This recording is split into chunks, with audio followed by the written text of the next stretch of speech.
Nah, oke teman-teman, hari ini hari ketiga ya. Hari ketiga kita uji coba lagi nih lur super soprok ini di empang yang sama yang kemarin ya. Karena kemarin itu, wah itu ada, mudah-mudahan kelihatannya di kamera ya. Kita lihat teman-teman, itu ada penampakan tadi ya. Saya lihat gitu.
Ini kecil teman-teman, kecil ya.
Nyangkut guys, nyangkut di jembatan.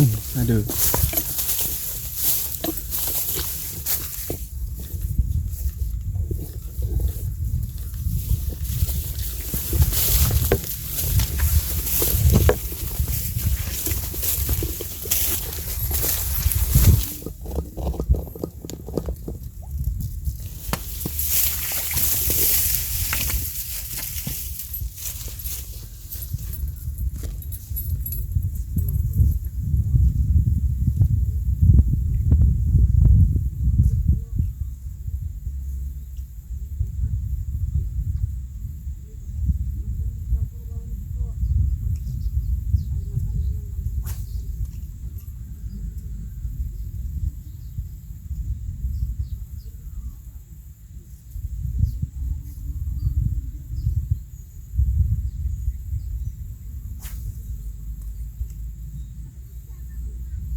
Ya teman-teman, sampai di kesimpulannya kita ya. Kesimpulannya adalah umpan ini kayaknya kurang tepat ya teman-teman ya, kurang tepat untuk digunakan di spot yang sudah saya pancingi lah ya kata-katanya ya. Jadi umpan ini kayaknya kurang cocok teman-teman untuk digunakan di spot-spot seperti yang sudah saya jalani ya, saya jalani. Apa ya kata-katanya. Nah, jadi untuk lure seperti ini teman-teman harus di spot yang memang gabusnya itu besar-besar, kalau perlu ada taumannya ya. Kalau kecil-kecil seperti 3 jari seperti ini dia takut ya teman-teman. untuk di spot di sini ya. Nggak tahu di daerah kaliannya, mungkin nyamber juga nih seperti ini. Oke, sampai di sini dulu ya teman-teman videonya. Nantikan video-video berikutnya ya, upload setiap hari. GTO Fishing dengan mancing anti galau, mancing anti stres, tubuh kuat, tubuh sehat, tidur pun pulas. Ayo mancing kawan.